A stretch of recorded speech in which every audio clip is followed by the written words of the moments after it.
स्वागत है आप सभी लोग का आपके अपने YouTube channel live study Allahabad पर। तो दोस्तों, जैसा कि आपको पता है कि प्रत्येक शाम को 7 बजे हम लोग Uttar Pradesh TGT PGT, Bihar TGT PGT, Jharkhand TGT PGT, Madhya Pradesh state, Madhya Pradesh SET, LT grade, GIC lecturer, UGC NET, Uttarakhand lecturer और अन्य परीक्षाओं के प्रीवियस ईयर क्वेश्चन पेपर को देखते हैं। और साथ ही साथ इस सेशन में हम लोग ऐसे प्रश्नों का भी समावेश करते हैं जो प्रश्न इन परीक्षाओं के दृष्टिकोण से महत्वपूर्ण होते हैं। वही इकोनॉमिक्स की हमारी दूसरी क्लास लाइव स्टडी इलाहाबाद के मोबाइल एप्लीकेशन पे होती है, जहां पे दोस्तों हम लोग इकोनॉमिक्स के कंप्लीट कॉन्सेप्ट को पढ़ते हैं, क्योंकि कॉन्सेप्ट पढ़ना बहुत ही जरूरी है। और आप सभी लोग को मैं बता दूं कि बिहार में टीजीटी और पीजीटी की नई वैकेंसी आ रही है बहुत जल्द, 2 या 3 दिन बाद आप लोग का फॉर्म स्टार्ट हो जाएगा। वहां आप फिल कर सकते हैं और आप ईमानदारी से दोस्तों हमारे साथ जुड़िए। लाइव स्टडी इलाहाबाद के मोबाइल एप्लीकेशन पे बिल्कुल नया बैच प्रारंभ किया जा रहा है।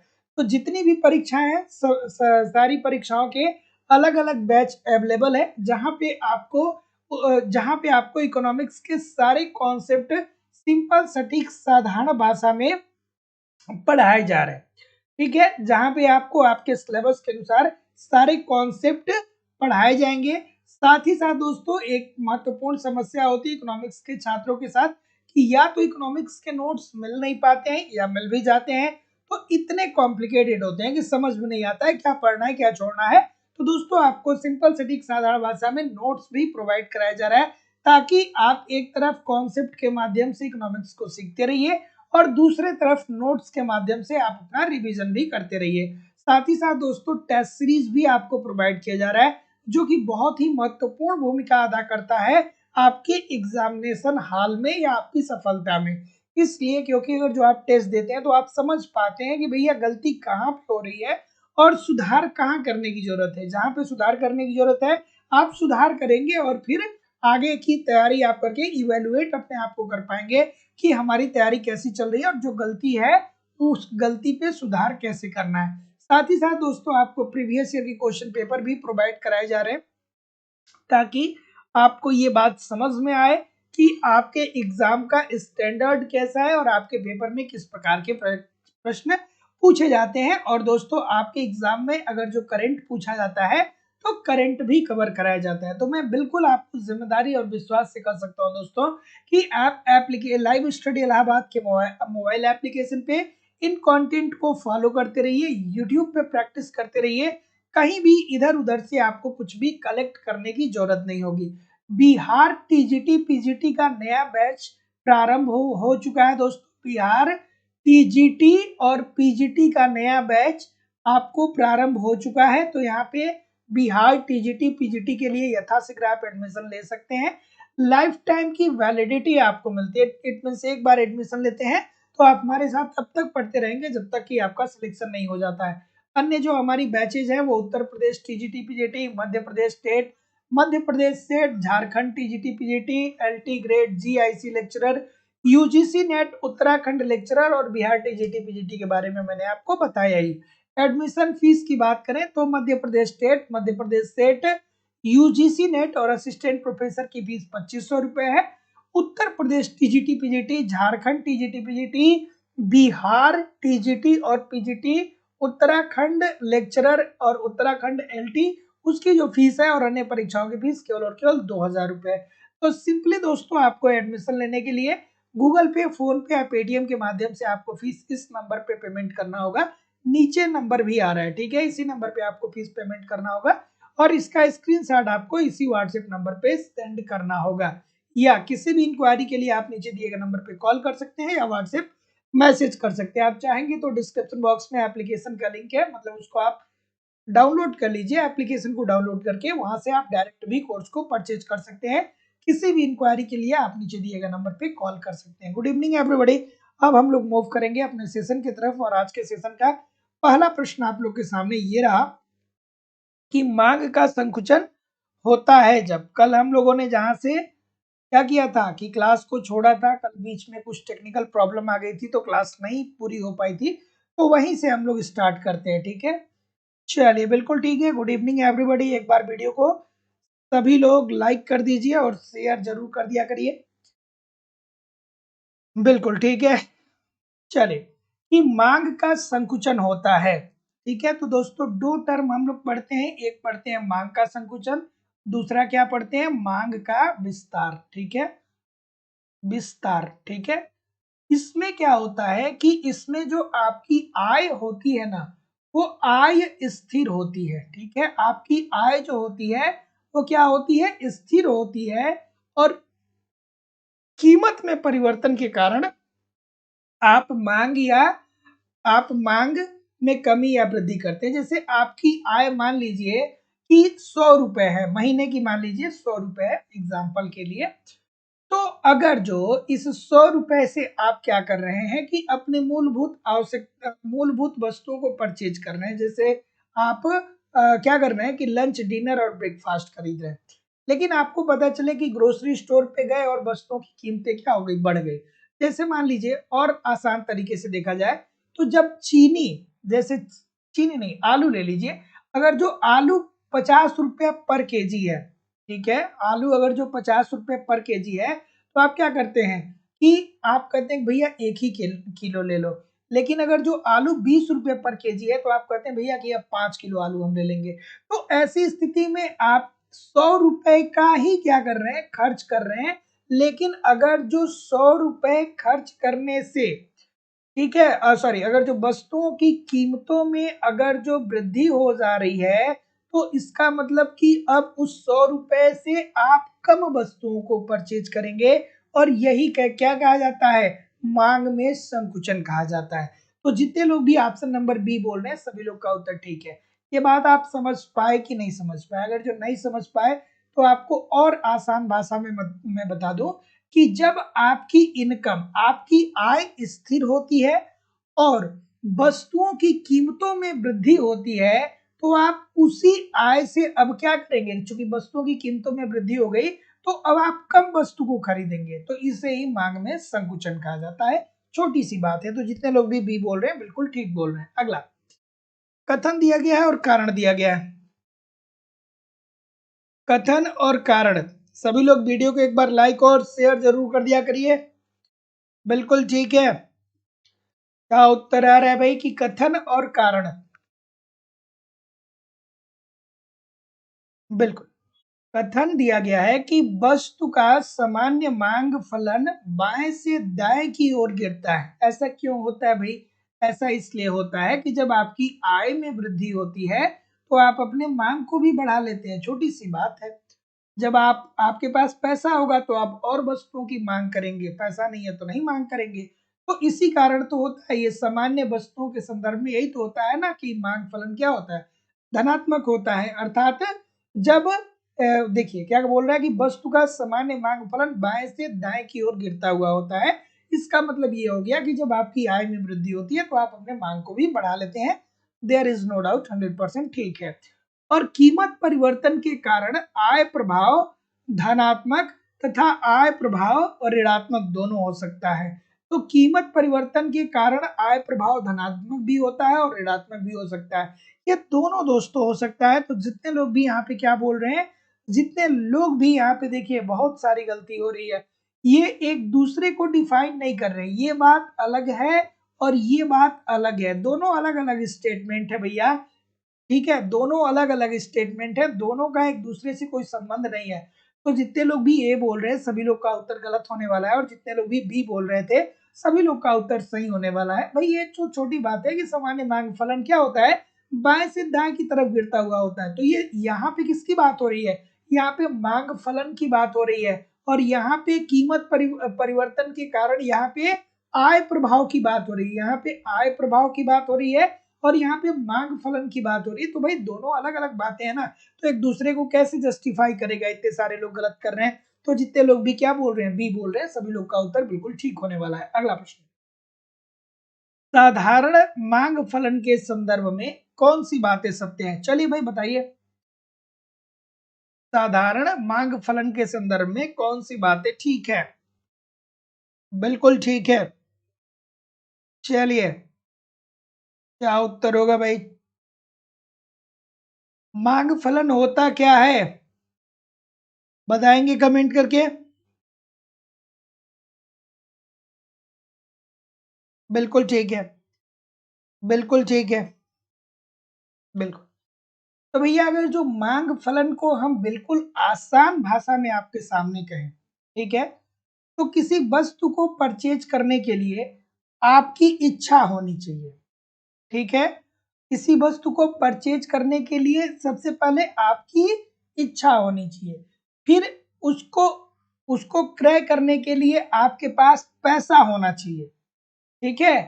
अगर जो किसी वस्तु को आप परचेज करना चाहते हैं तो वो क्या होना चाहिए कि आपकी इच्छा होनी चाहिए, उस वस्तु को प्राप्त करने के लिए आपको मूल्य अदा करने चाहिए, वो आपकी रुचि से संबंधित होनी चाहिए वस्तु। इन्हीं इन्हीं में जो इन्हीं के जो फलनात्मक संबंध होते हैं, इसी को ही मांग फलन बोलते हैं, अगर जो बिल्कुल आसान भाषा में कहा जाए। तो किसी वस्तु को क्रय करने की इच्छा, आपकी रुचि, ठीक है, आपके पास आपका मूल्य, ठीक है, इन सभी के मध्य जो फलनात्मक संबंध होता है, इसे ही हम क्या बोलते हैं, मांग फलन बोलते हैं, बिल्कुल आसान भाषा में। तो क्या उत्तर है रे भाई? तो जितने लोग भी यहाँ पे क्या बोल रहे हैं, डी बोल रहे हैं, बिल्कुल ठीक बोल रहे हैं कि सामान्य मांग फलन के संदर्भ में बातें ये ठीक है कि ये आय के प्रति शून्य कोटि का वो कीमतों के प्रति एक कोटि समान फलन होते हैं। तो जितने लोग भी यहाँ पे डी बोल रहे हैं सर, सभी लोग का उत्तर ठीक है। अब इसीलिए मैं बोलता हूँ कॉन्सेप्ट पढ़ना पड़ेगा, ठीक है, क्योंकि इसके पीछे लंबी चौड़ी थ्योरी पड़ती है, ठीक है। तो साधारण मांग फलन के संदर्भ में बात ये सत्य है कि यह आय के प्रति शून्य कोटि व कीमत के प्रति एक कोटि समांग फलन होते हैं। तो जितने लोग भी डी बोल रहे हैं सभी लोग का उत्तर ठीक हो जाएगा। अगला प्रश्न, एक आदर्श मांग सारणी में मांगी गई मात्रा में परिवर्तन। चलिए, अच्छा सा प्रश्न है भाई, खूबसूरत सा, बेहतरीन सा प्रश्न है, थोड़ा आराम से करिएगा, है ना। और देखिए दोस्तों, मनोबल को डाउन नहीं करना है ना। बहुत सारे लोग क्या करते हैं कि बीच बीच में अपने मनोबल को डाउन करके पढ़ाई में क्या करते हैं, लापरवाही बरतते हैं। अरे भाई, कुछ महीनों की बात है ना, कुछ महीनों की बात, ये दिन भी गुजर जाएंगे, लेकिन अगर जो आज धैर्य खो देंगे ना, तो शायद फ्यूचर में फिर आपको तैयारी करनी पड़े। लेकिन आज धैर्य बना करके रखिए। मैं बार बार बोल रहा हूँ, बहुत सारे लोग बहुत बार बोलते हैं सर परीक्षा कब होगी, परीक्षा कब होगी। परीक्षा जब भी होगी, कोई दिक्कत नहीं है, ठीक है। और एक बात और ये भी समझ लीजिए, मैं मतलब ओपनली ये बात बार बार नहीं बताता हूँ, लेकिन अभी परीक्षा आपका फिलहाल होते हुए नजर नहीं आ रहा, लेकिन अगर जो आप धैर्य बना करके नहीं पढ़ेंगे ना, तो फिर आगे चल के हो सकता है कि फिर आपको दूसरी अन्य वैकेंसी की का इंतजार करना पड़े। धैर्य बना करके यार मेहनत करेंगे, ठीक है, मेहनत करेंगे, लगे रहेंगे, बस एक बार लगेंगे, पूरी जिंदगी ठीक होने वाली है ना। चलिए, क्या उत्तर आ रहा है सर, बताइए कि एक आदर्श मांग सारणी में मांगी गई मात्रा में परिवर्तन। तो जैसा कि मैं देख पा रहा हूं, क्या बोल रहे हैं आप, बिल्कुल ठीक है, बिल्कुल ठीक है, बिल्कुल ठीक है, बिल्कुल ठीक है। क्या उत्तर आ रहा है भाई? सी बोल रहे हैं कि मूल्य के विलोमानुपात में होता है। तो भैया अगर जो मांग आप पढ़े होंगे, मांग की अवधारणा को आप पढ़े होंगे, तो आपने ये बात बिल्कुल देखा होगा, बहुत आराम से देखा होगा कि जब वस्तुओं की कीमतों में अगर जो वृद्धि आती है, तो लोग इसकी मांग में क्या कर लेते हैं, कमी कर लेते हैं। हम और आप अपनी जिंदगी में भी यही चीज तो देखते हैं ना। अभी कुछ दिन पहले क्या था, अगर जो टमाटर, अभी कुछ दिन पहले क्या था, कुछ दिन पहले की बात छोड़ दीजिए, अभी प्याज की कीमत क्या हो गई है, अप्रोक्स 100 पर केजी हो गई है, ठीक है। 100 पर केजी प्याज की कीमत अभी वर्तमान समय में है। तो पहले क्या करते थे कि आप 2 किलो प्याज खरीद लेते थे या 1 केजी प्याज खरीद लेते थे, लेकिन अब जा रहे हैं तो क्या कर रहे हैं, करें भैया 500 ग्राम दे दो, ज्यादा नहीं खरीद पाएंगे तो भी हमारा 50 रुपए चला जाएगा। तो जब वस्तुओं की कीमतों में वृद्धि हो रही है, तो हम और आप क्या कर रहे हैं कि मांग में कमी ला रहे हैं, बस यही मांग सारणी हमें बताता है। छोटी सी बात है। और यही जब प्याज की कीमत 20 रुपए हो जाएगी, तो हम क्या करेंगे कि मार्केट जाएंगे और कहेंगे एक ही बार खरीद लो भाई, 2-4 किलो खरीद लो एक ही बार, ताकि बार बार मार्केट से ना लाना पड़े। तो इजी सी बात है, ये सबकी लाइफ में होता है, हमारी लाइफ आपकी लाइफ सबकी लाइफ में होता है, तो इजी सी बात है। जितने लोग भी ऑप्शन नंबर सी बोल रहे हैं सभी लोग का उत्तर ठीक होने वाला है। अगला,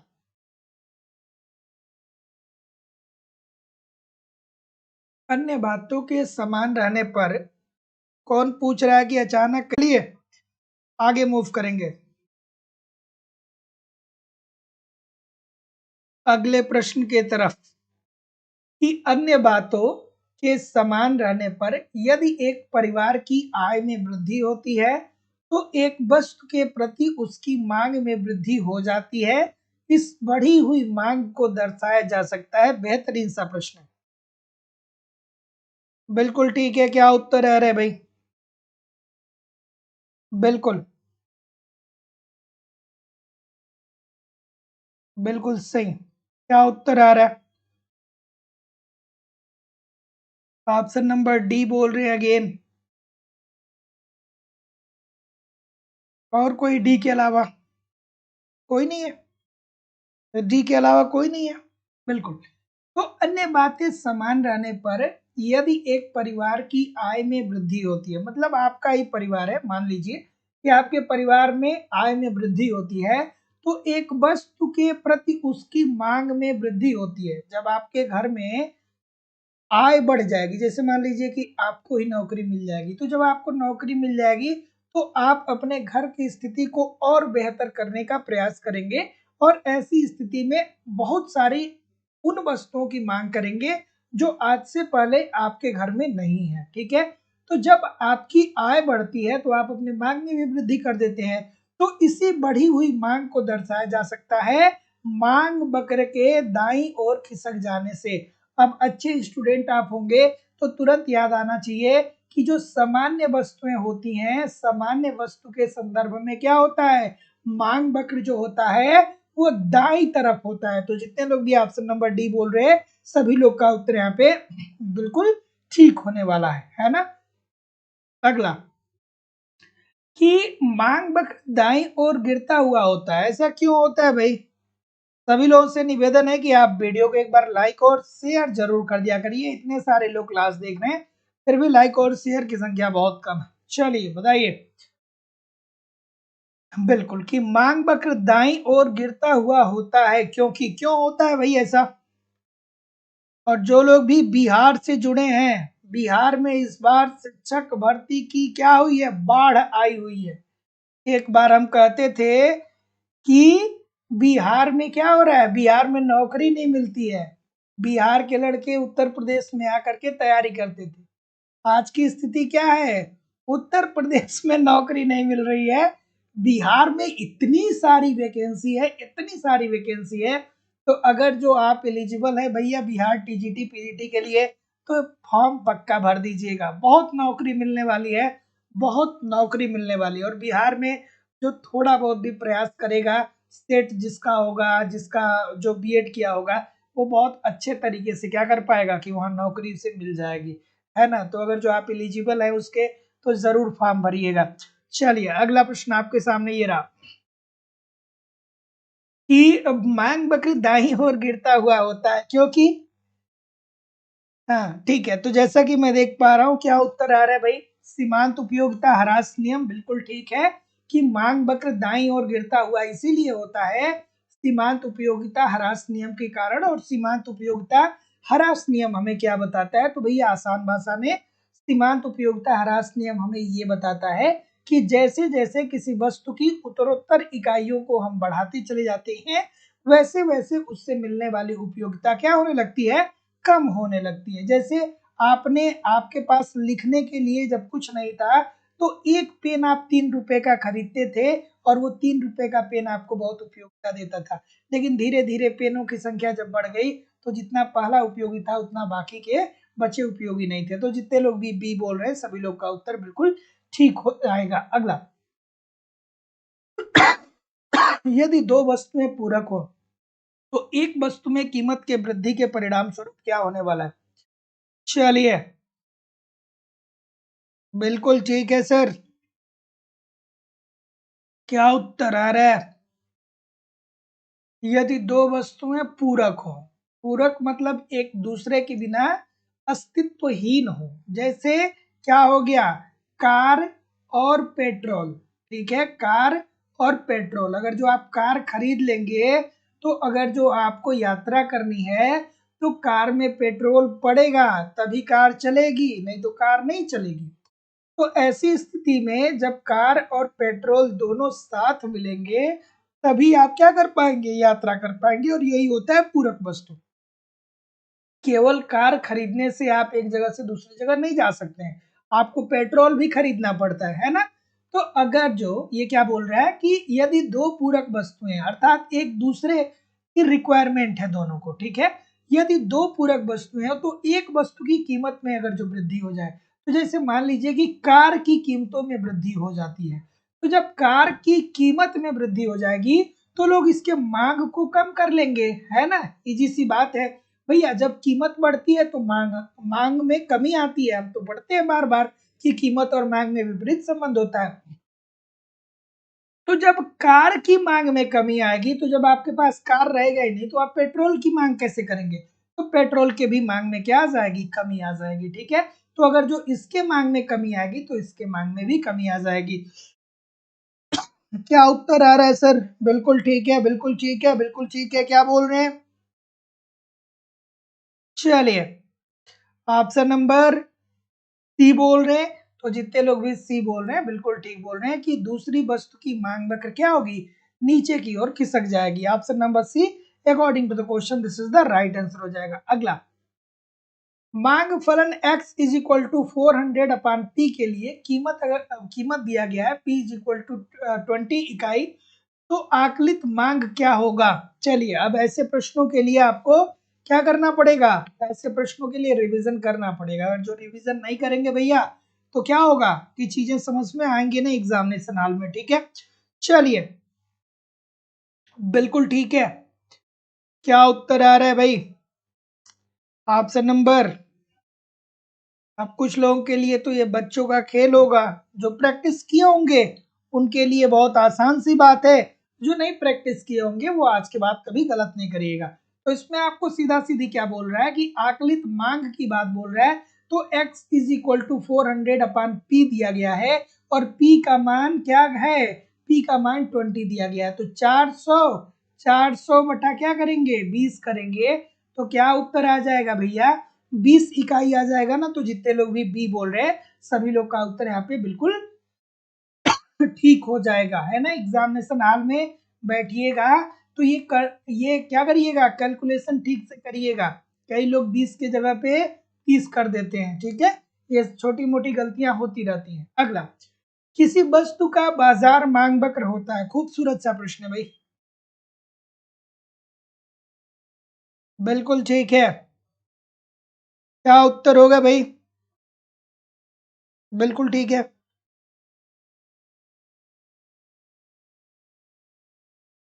क्या होता है? बिल्कुल ठीक है। आपसे कोई ये कहे कि मांग क्या होता है तो आप क्या बोलेंगे? मांग क्या होता है? आप मान लीजिए कि आप कोई भी परीक्षा दिए, वहां पे इंटरव्यू है, आपसे पूछ लिया गया कि ये बताइए मांग किसे कहते हैं, तो आप क्या बोलेंगे, बताइए मांग किसे कहते हैं। बिल्कुल ठीक है। तो जैसा कि मैं देख पा रहा हूं, बिल्कुल ठीक है, बिल्कुल ठीक है। तो मांग क्या होता है? तो आप कहेंगे देखिए सर जी, मांग के लिए रिस्पॉन्सिबल क्या होता है, एक समय होता है, ठीक है, एक समय, ठीक है, समय होता है, क्रय शक्ति होता है, क्रय शक्ति, और आपकी क्या होती है, मांग की इच्छा, ठीक है, इच्छा। ये तीन चीजें जो होती हैं वो मांग को निर्धारित करती हैं। अर्थात एक निश्चित समय में, एक निश्चित समय में क्या होता है दोस्तों कि एक निश्चित या विशिष्ट समय अवधि में किसी एक विशेष मूल्य पर, किसी एक विशेष मूल्य पर, अर्थात जो मूल्य आप दे सकते हैं, जो वस्तु को क्रय करने की इच्छा है, वही आपकी व्यक्तिगत मांग कहलाती है।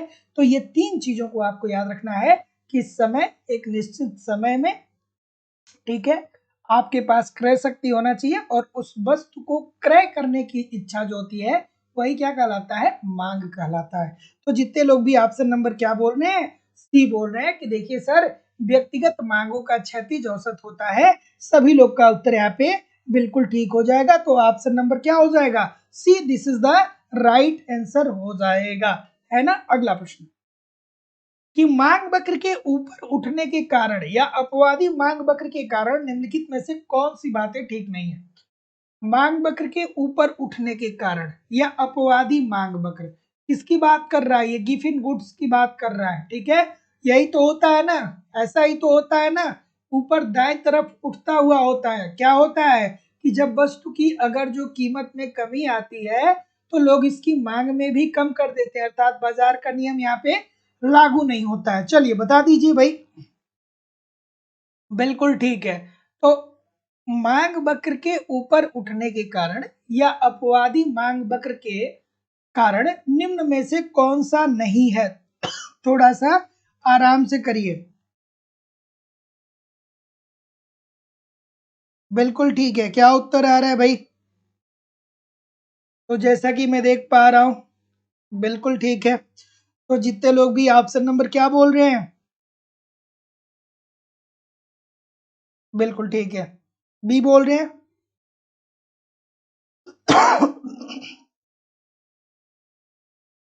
बिल्कुल। तो जितने लोग भी ऑप्शन नंबर क्या बोल रहे हैं, डी बोल रहे हैं, इजी सी बात है कि मांग में वृद्धि के कारण क्या होता है, अधिक मात्रा क्रय करना। तो जितने लोग भी ऑप्शन नंबर क्या बोल रहे हैं, डी बोल रहे हैं, सभी लोग का उत्तर ठीक है। क्या पूछ रहा है इसमें से कौन सा नहीं है, कौन सा नहीं है। तो अगर जो नहीं दे दिया गया है तो भैया मांग में वृद्धि के कारण अधिक मात्रा में क्रय करना, मांग में वृद्धि के कारण अधिक मात्रा में क्रय करना, ये क्या होता है, ये सामान्य नियम होता है। और अपवाद मांग वक्र में क्या होता है या गिफिन वस्तुओं में क्या होता है कि जब वस्तुओं की कीमतों में कमी आती है तो मांग भी कम हो जाता है। देखिए यहाँ पे कोई भी, जितने लोग भी पढ़ रहे हैं, अगर जो कोई भी चीज आपको समझ में नहीं आ रही है तो आप तुरंत कमेंट करके हमको बताइए, ठीक है। क्योंकि मैं ऐसा थोड़ा सा समझता हूँ इस बात को कि यहाँ पे क्या है कि जो लोग भी निरंतर लगातार पढ़ रहे हैं, अगर जो आप 2-3 महीने से हमारे साथ लगे हुए हैं तो ये सारी चीजें लगभग लगभग आपको ऐसा कुछ नहीं होगा जो नहीं आ रहा होगा, ठीक है। दिमाग से स्किप हो रहा होगा उसकी बात अलग है, अदरवाइज ये चीजें आपको समझ में आ रही होंगी।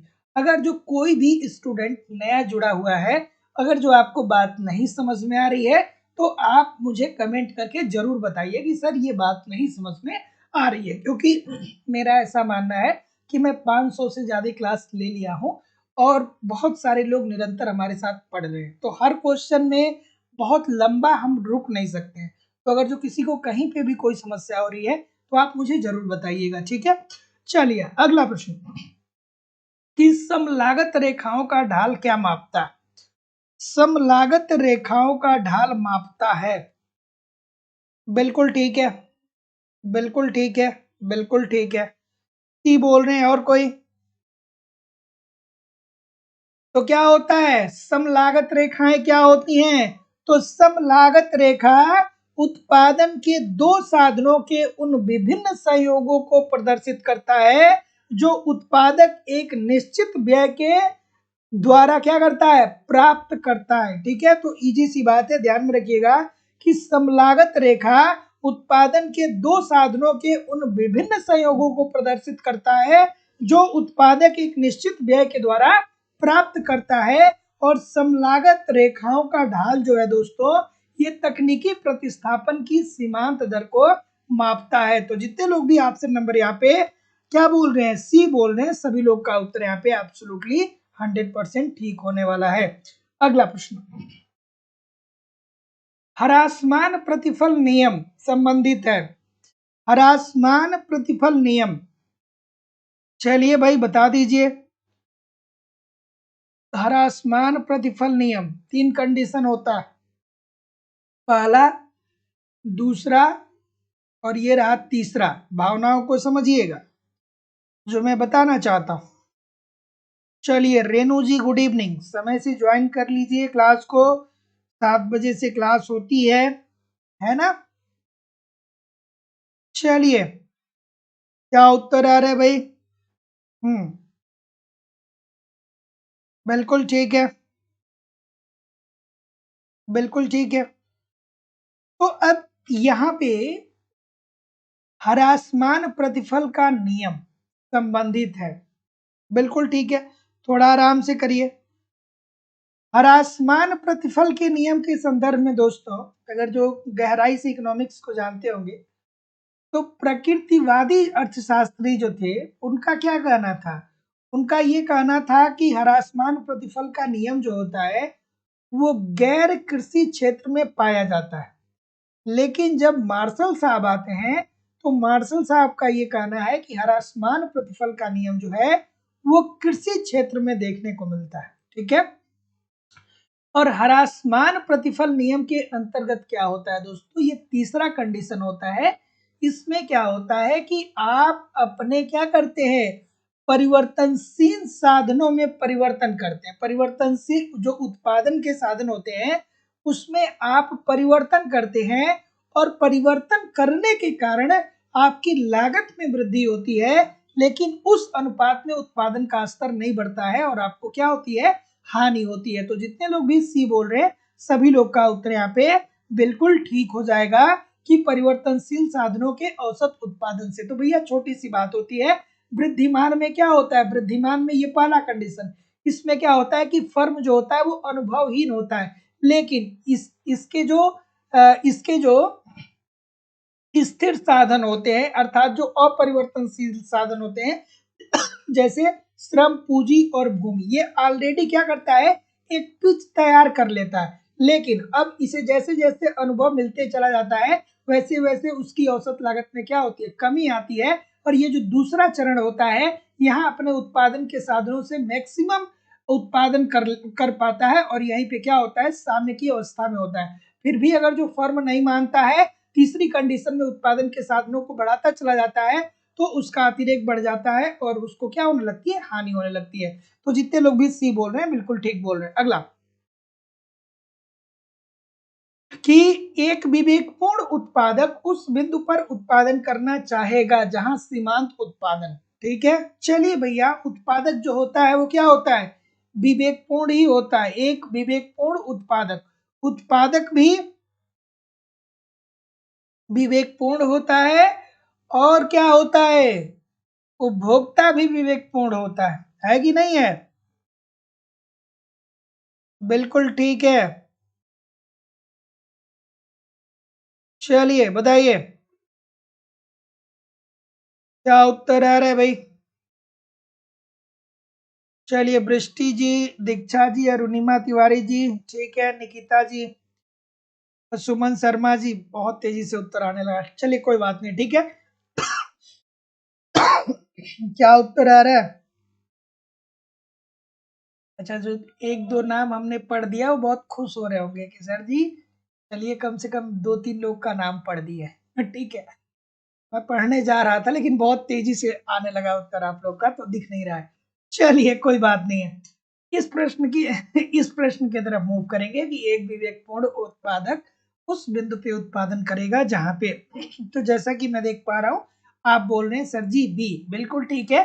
तो जितने लोग भी बोल रहे हैं बी, सभी लोग का उत्तर ठीक है कि एक विवेकपूर्ण उत्पादक उस बिंदु पे उत्पादन करेगा जहां सीमांत उत्पाद घटता हुआ तथा क्या होता है, धनात्मक होता है, अर्थात उसकी औसत लागत में क्या आती है, कमी आती है, और उत्पादन का स्तर में क्या होता है, वृद्धि होता है। तो जितने लोग भी ऑप्शन नंबर क्या बोल रहे हैं, बी बोल रहे हैं, सभी लोग का उत्तर यहाँ पे बिल्कुल ठीक हो जाएगा। अगला प्रश्न, सभी लोग थोड़ा सा वीडियो को लाइक और शेयर भी कर दिया करिए। इतने सारे लोग क्लास देख रहे हैं, फिर भी लाइक और शेयर की संख्या इतनी कम क्यों है भाई? बिल्कुल ठीक है। चलिए इस प्रश्न का उत्तर करिए। अगला प्रश्न, कि नीचे आरेख में श्रम का कुल उत्पाद वक्र दिया हुआ है, इस संदर्भ में निम्नलिखित कथन को आपको बताना है। ठीक है। चलिए भाई बताइए। बिल्कुल ठीक है। बिल्कुल ठीक है। अब जो थोड़ा बहुत ठीक से पढ़ा होगा इकोनॉमिक्स वो जानता होगा। बिल्कुल ठीक है। बिल्कुल ठीक है। बिल्कुल ठीक है। श्रम की मांग कैसी मांग होती है? व्युत्पन्न मांग होती है। मैंने एक बार नहीं, बहुत बार बताया है।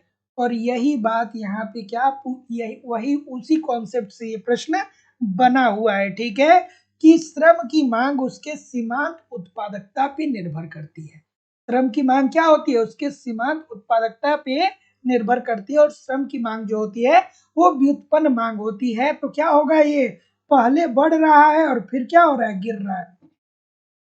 पहले क्या हो रहा है? बढ़ रहा है और फिर क्या हो रहा है? गिर रहा है।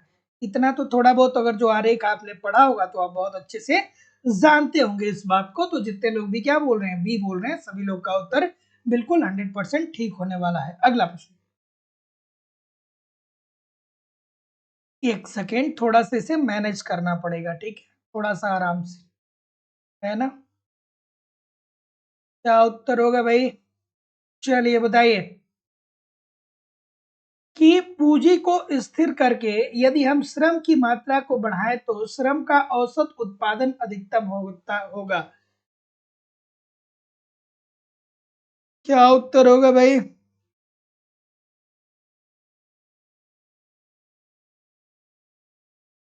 चलिए ठीक है, इस प्रश्न का उत्तर करिए।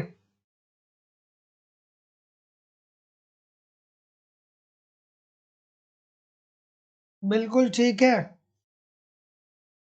भारत में इतने ज्यादा त्योहार हैं कि अगर जो थोड़ा बहुत पैसा आपके पास है तो पूरी साल जो है वो त्योहार है आपके पास। पूरा साल भर सेलिब्रेट करिए। लेकिन पैसा होना चाहिए, नौकरी होनी चाहिए। अगर जो पैसा नहीं है तो क्या है?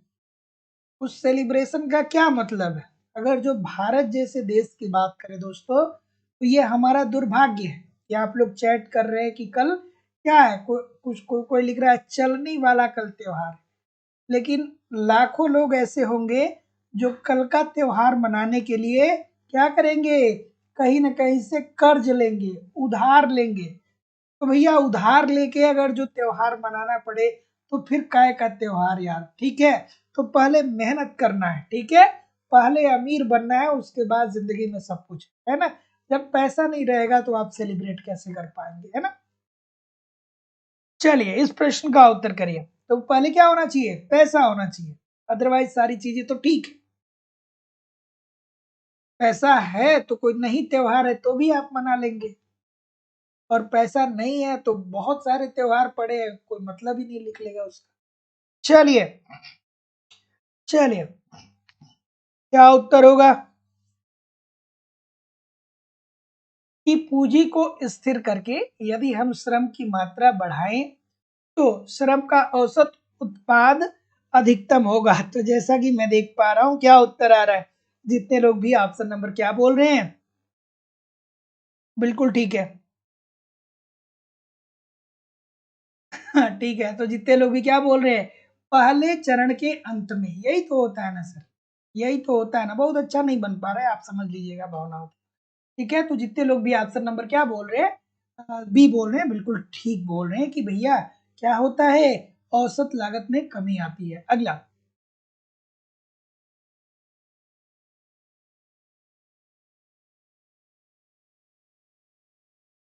दीक्षा गुप्ता जी करें सर, हम लोग तो मेहनत कर लें बट सिस्टम से कैसे लड़े।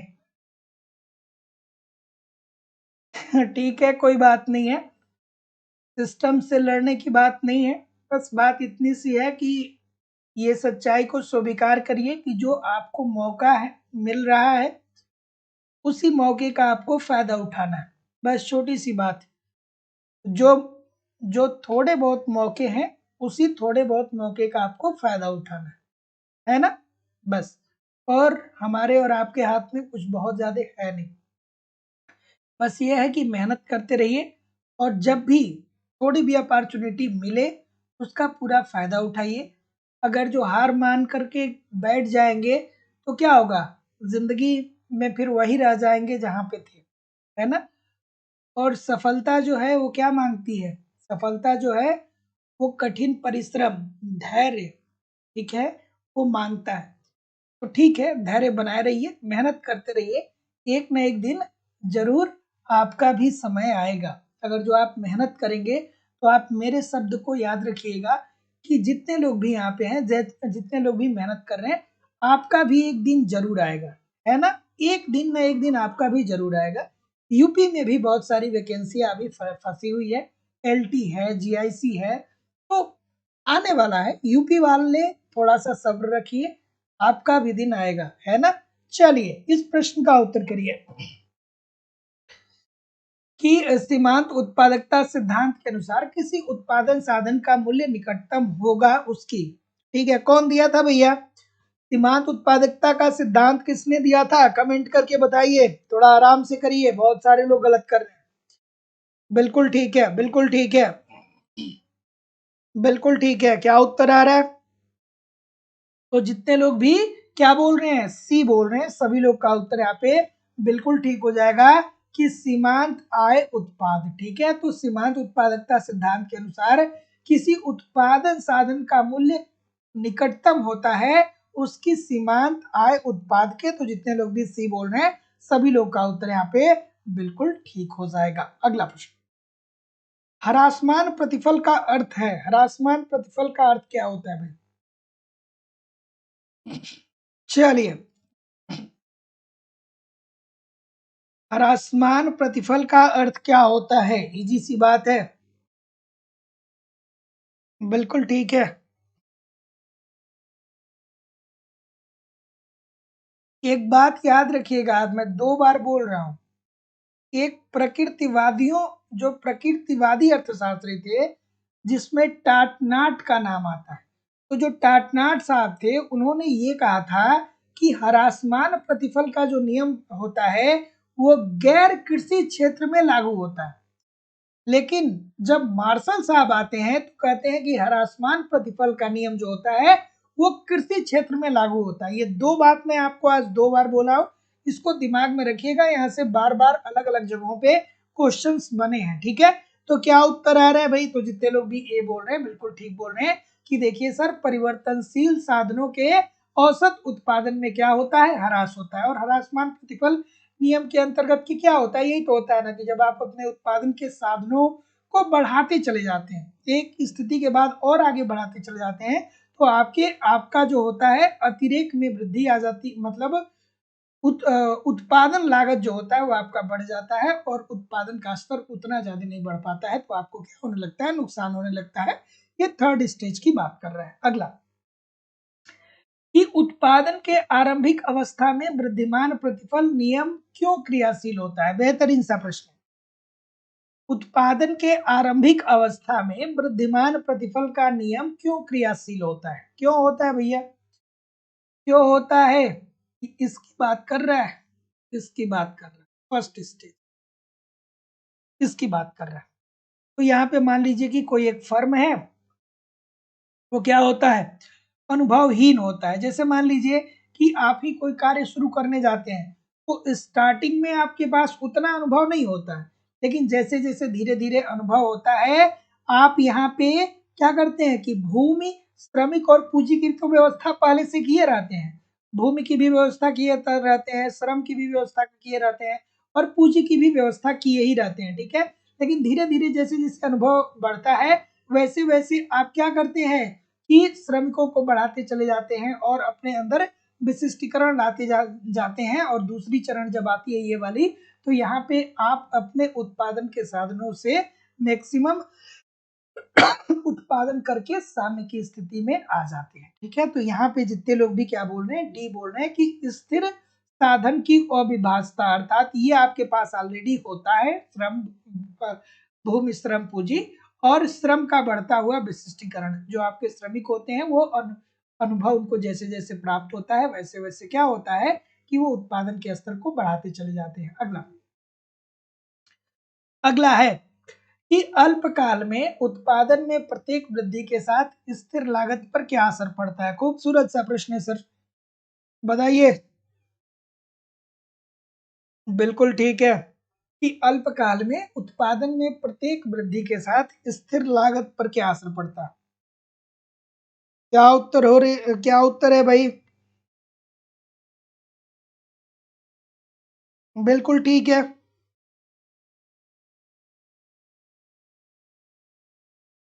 स्थिर लागत की धारणा किसने दिया था? ये जो स्थिर लागत है इसकी धारणा किसने दिया था? याद आ रहा है कि सब भूल गए? मार्शल साहब की थियरी से ये प्रश्न है भैया। किससे? मार्शल साहब की थियरी से। ठीक है, स्थिर लागत की बात कौन करता है? मार्शल साहब करते हैं। चलिए बताइए। बिल्कुल ठीक है। बिल्कुल ठीक है।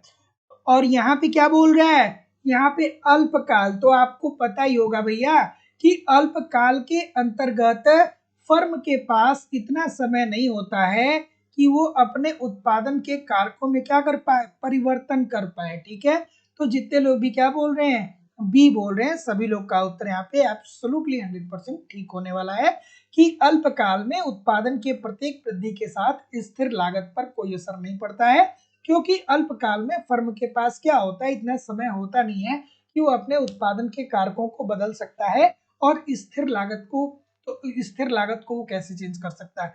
तो जितने लोग भी बी बोल रहे हैं सभी लोग का उत्तर ठीक हो जाएगा। अगला प्रश्न, कीमत विभेद क्या होता है? भैया आपसे कोई पूछ ले कि कीमत विभेद क्या होता है। कीमत विभेद क्या समाज के लिए लाभदायक है, क्या समाज के लिए हानिकारक है, या समाज के लिए ये ठीक है, मतलब तीनों बातें ठीक है। चलिए भाई बता दीजिए।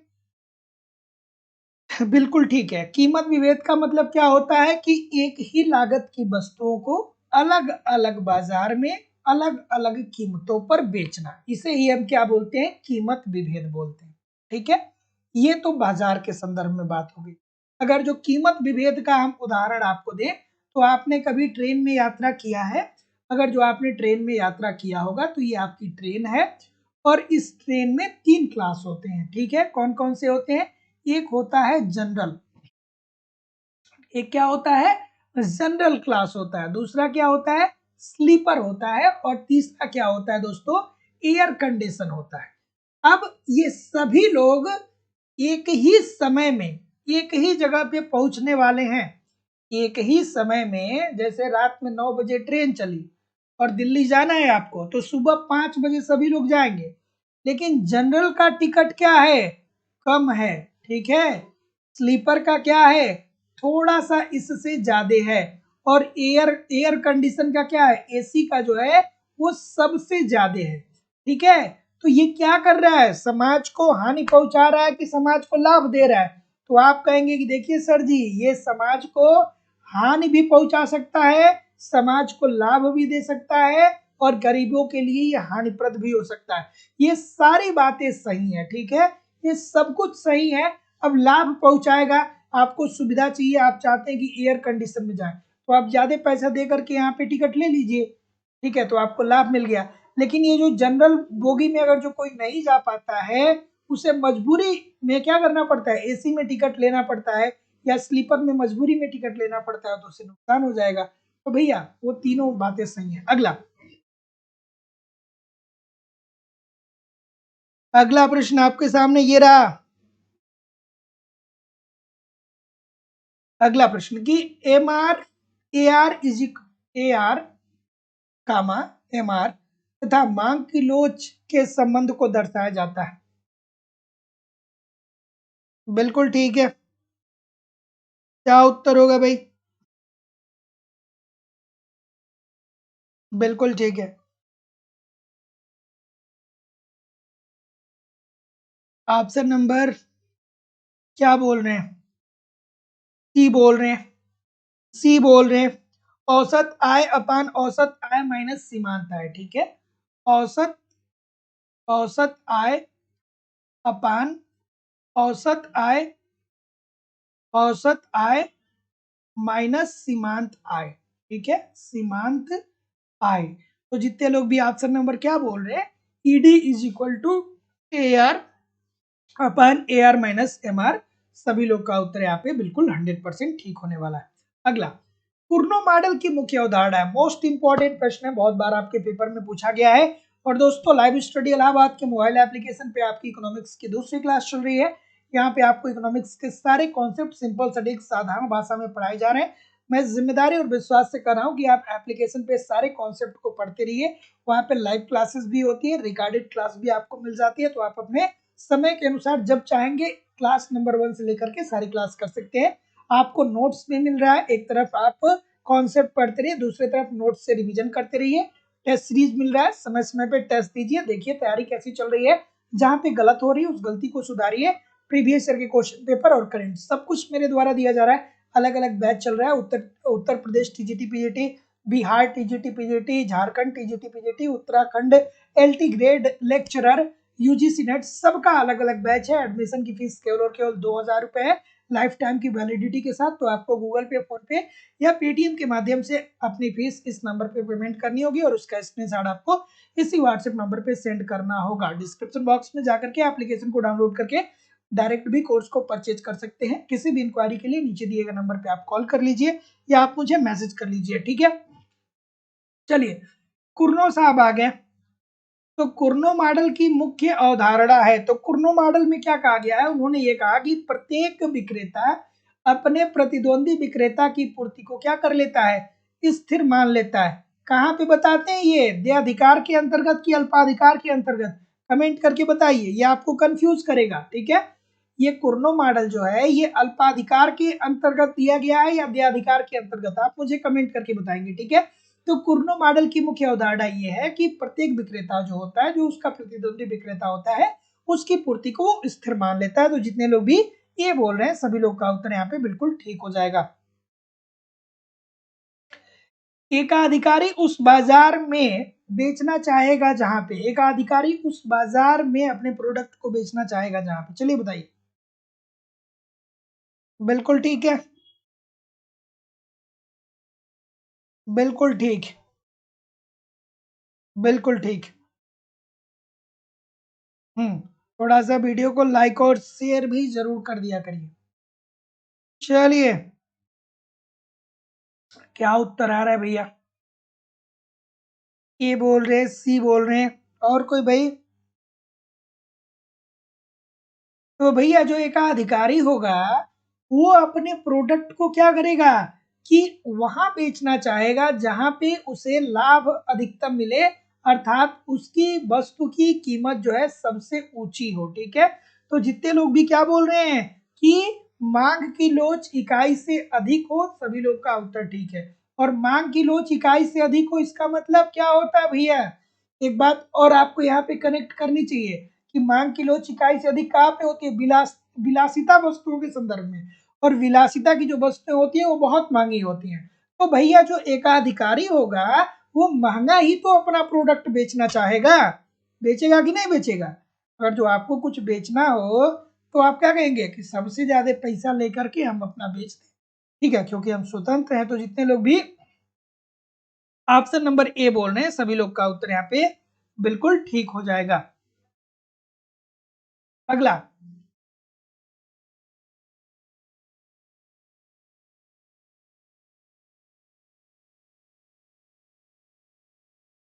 हम्म,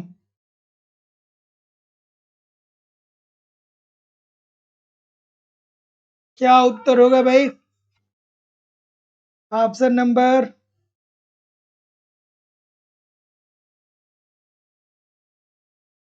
बिल्कुल ठीक है।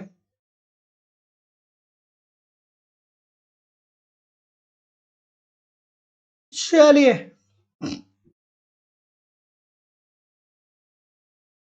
एकाधिकार शक्ति का मापन किया जा सकता है। एक एकाधिकारी है उसके शक्ति का मापन आप कैसे करेंगे, बिल्कुल ठीक है, बिल्कुल ठीक है। सी बोल रहे, बिल्कुल ठीक है। एकाधिकारी शक्ति का मापन, तो आप कहेंगे कि देखिए सर जी, कीमत और सीमांत लागत में अंतर के द्वारा। तो जो एकाधिकारी होता है उसकी स्ट्रेटजी क्या होती है कि उसकी लागत कम हो, ठीक है, उसकी लागत कम हो और ज्यादा कीमत पर वस्तुओं को बेचे, ठीक है, ताकि उसे लाभ क्या हो पाए, अधिकतम हो पाए, ठीक है।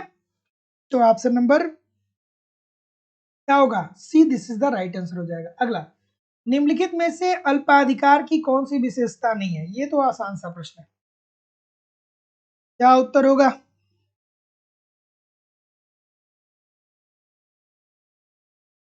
हम्म, निम्नलिखित में से अल्पाधिकार की विशेषता नहीं है, कौन सी अल्पाधिकार की विशेषता नहीं है भाई।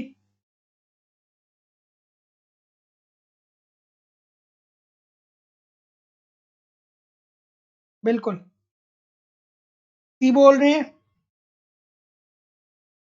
हाँ, लर्नर, बिल्कुल ठीक है, सी बोल रहे हैं। और कोई, सभी लोग सी बोल रहे हैं। ऐसा सी में क्या है भाई, ऐसा सी में क्या है, बिल्कुल ठीक है। कि देखिए सर जी, हम्म, कि अल्पाधिकार की विशेषता क्या होती है, परस्पर निर्भरता होती है। अल्पाधिकार के अंतर्गत क्या होते हैं, कुछ फर्म होते हैं, थोड़े फर्म होते हैं, दो से ज्यादा फर्में होती हैं, और आप क्या करते हैं, आप कहते हैं कि 12 से कम फर्में होती हैं। कीमतें जो होती हैं वो स्थिर होती हैं, बिल्कुल ठीक है। परस्पर क्या होते हैं कि ये फर्म एक दूसरे पे निर्भर होते हैं। और मांग वक्र की निश्चितता, निश्चितता नहीं होती है भैया, अनिश्चितता होती है। मांग वक्र की क्या होती है, अनिश्चितता होती है। तो जितने लोग भी ऑप्शन नंबर सी बोल रहे हैं, सभी लोग का उत्तर यहाँ पे बिल्कुल ठीक हो जाएगा। अगला प्रश्न, जब साधन बाजार में उत्पादन के साधनों का केवल एक क्रेता होता है तो इस स्थिति को क्या कहा जाएगा। इजी सी बात है, ऑप्शन नंबर ए एकाधिकार हो जाएगा, और क्या, ठीक है। और दोस्तों, अब 7 बजे से रेगुलर आप लोगों की क्लास होगी, तो आप समय से क्लास को ज्वाइन कर लिया करिए, है ना। अब रेगुलर आप लोगों की क्लास होने वाली है, चलिए बता दीजिए भाई। बिल्कुल, क्या उत्तर होगा, ए वाला कोई नहीं है, मेरे साथ कोई नहीं आएगा। मेरे साथ कोई नहीं आएगा, अच्छा भाई ठीक है। तो क्या करना चाहिए कि अगर जो कोई गलत है तो उसके साथ कभी नहीं जाना चाहिए, है ना। तो ये बात बिल्कुल ठीक है कि आप कह रहे हैं सर जी ये होता है क्रेताधिकार। उदाहरण बताएंगे क्या आप मुझे, अगर जो आप उदाहरण बता देंगे तो बहुत अच्छा होगा, ठीक है। तो देखिए, ये क्या पूछ रहा है कि जब साधन बाजार में उत्पादन के साधनों का केवल एक क्रेता हो, अर्थात खरीदने वाला अकेला, वही खरीदेगा और कोई नहीं खरीदेगा, तो इस स्थिति को हम क्या बोलेंगे, क्रेता अधिकार। और एक चीज और यहाँ पे दे सकता है कि विक्रेता ज्यादा हो, मतलब विक्रेता की संख्या क्या हो, बहुत ज्यादा हो, विक्रेता की संख्या क्या हो, ज्यादा हो, ठीक है। विक्रेता की संख्या अनेक हो और खरीदने वाला एक हो, तो उसे क्रेता अधिकार की स्थिति बोला जाएगा। आप मुझे क्या करिएगा कि इसका उदाहरण बता दीजिएगा, उदाहरण बता दीजिएगा भैया, इसका उदाहरण आप मुझे बताइएगा। चलिए, चंद्रजीत यादव जी, प्रीति सिंह जी, अंकिता जी, अनीश जी, सुमन जी, रश्मि तिवारी जी, शिवानी श्रीवास्तव जी, मीनू यादव जी, सदानंद मिश्रा जी, हर्षु मिश्रा जी,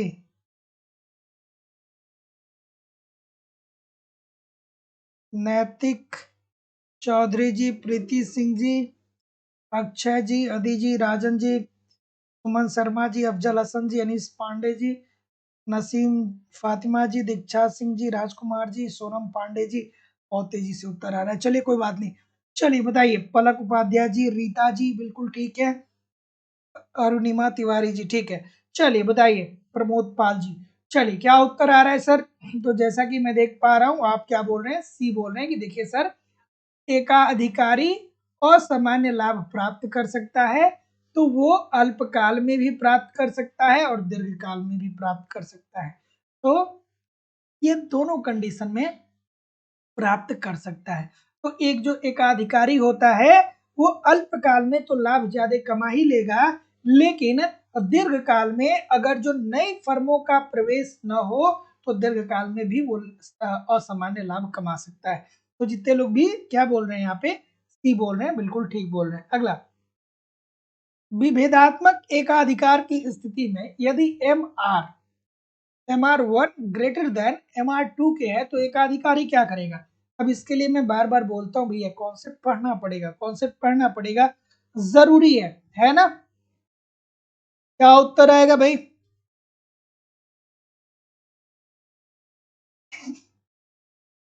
पेट का एग्जाम कौन कौन दिया था? पेट की परीक्षा देने वाले कुछ लोग हैं यहाँ पे। पेट वाले इस टाइम सदमे में हैं, है ना। पेपर बहुत कठिन था उनका। जो पेट का पेपर देने गया था वो सदमे में है इस टाइम। चलिए कोई बात नहीं, बताइए इस प्रश्न का उत्तर क्या होगा। कि विविधात्मक एकाधिकार की स्थिति में यदि MR1 ग्रेटर देन है इसके MR2 के तो वो एकाधिकारी होगा। क्या उत्तर होगा भाई? ठीक है,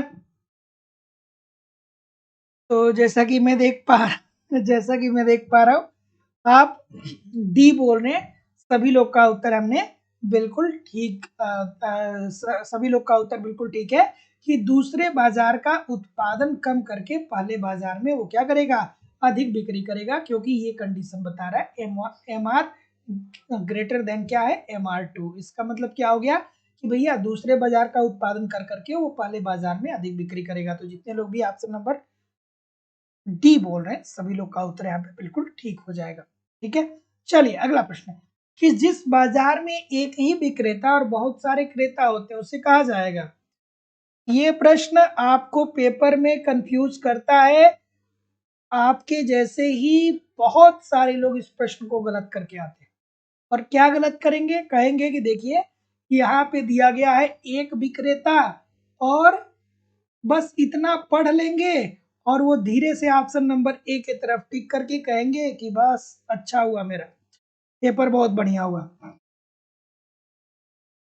बिल्कुल ठीक है, बिल्कुल। देखिए ये बता भी रहे कुछ लोग, ये बता भी रहे कुछ लोग, सभी लोग ये बता रहे हैं।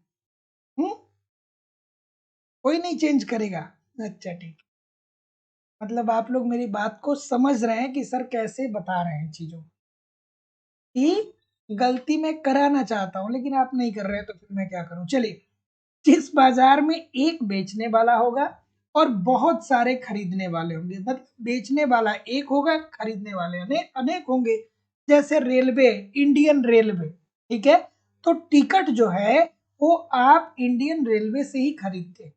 ठीक है, और खरीदने वाले क्या है, 140 करोड़ लोग हैं। तो ये क्या होगा, एकाधिकार की ही स्थिति होगी। तो जितने लोग भी ऑप्शन नंबर क्या बोल रहे हैं, ए बोल रहे हैं, सभी लोग का उत्तर ठीक है। विक्रेता कौन है, एक। ठीक है, वो कौन है, इंडियन रेलवे है जो टिकट बेचती है। और क्रेता क्या है, 140 करोड़ जनता है। ठीक है, तो इसे क्या बोला जाएगा, इसे एकाधिकार बोला जाएगा। चलिए अगला, चलिए भाई ठीक है, क्या उत्तर आ रहा है। हम्म, सभी लोग से निवेदन है, आप वीडियो को लाइक नहीं कर रहे हैं, इतने सारे लोग क्लास देख रहे हैं, ये देखिए 50% भी लाइक नहीं है, ऐसा क्यों है भैया। इतने सारे लोग क्लास देख रहे हैं फिर भी लाइक शेयर नहीं है, क्यों नहीं है। मैं 2 घंटे की क्लास ले रहा हूँ, आप लाइक शेयर नहीं करेंगे तो कैसे काम चलेगा भाई, कैसे होगा। निवेदन है सभी लोगों से कि वीडियो को आप लाइक करिए, शेयर करिए। आप लाइक शेयर नहीं करेंगे तो फिर कैसे काम चलेगा। चलिए, तो सभी लोग, जितने लोग भी अभी तक लाइक शेयर नहीं किए हैं, जितने लोग लाइव हैं उसकी 50% भी क्या है, लाइक नहीं है। ऐसा क्यों है भाई। चलिए लाइक शेयर जरूर किया करिए। किसने कहा था भाई, सबको पता है डेविड रिकार्डो, लेकिन और कुछ दिमाग में आ रहा है। लगान पृथ्वी का वह भाग है जो भूस्वामी को मृदा की मूल और अविनाशी शक्तियों के प्रयोग के लिए दिया जाता है। ये किसने दिया था भैया, किसने बताया था, डेविड रिकार्डो ने। फिर आपको तुरंत याद आना चाहिए कि उन्होंने सीमांत भूमि किसे कहा, तो सीमांत भूमि वह भूमि है जो लगान नहीं देता है, अर्थात जो उर्वरक नहीं है उसे सीमांत भूमि कहा। फिर आपको याद आ जाना चाहिए अधिसीमांत भूमि। तो अधिसीमांत भूमि वह भूमि है जो लगान देता है, अर्थात जो उर्वरक है। ठीक है, फिर आपको क्या याद आना चाहिए कि भैया रिकार्डो साहब ने कहा था कि जो भूमि है इसकी मांग क्या है, पूर्णतः बेलोचदार है, अर्थात भूमि पे केवल और केवल जो कार्य है वो क्या किसका किया जा सकता है, उत्पादन का कार्य किया जा सकता है। और यही कारण है कि भविष्य में क्या होगा, एक समय ऐसा आएगा जब कृषि योग्य भूमि बचेगी नहीं, उत्पादन योग्य भूमि बचेगी नहीं, तो हमारी अर्थव्यवस्था क्या होगी, स्थिर अवस्था में पहुंच जाएगी। अगला,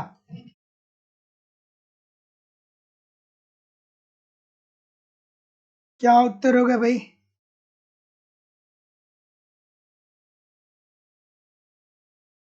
इतना सारा बात आप लोग क्यों कर रहे हैं?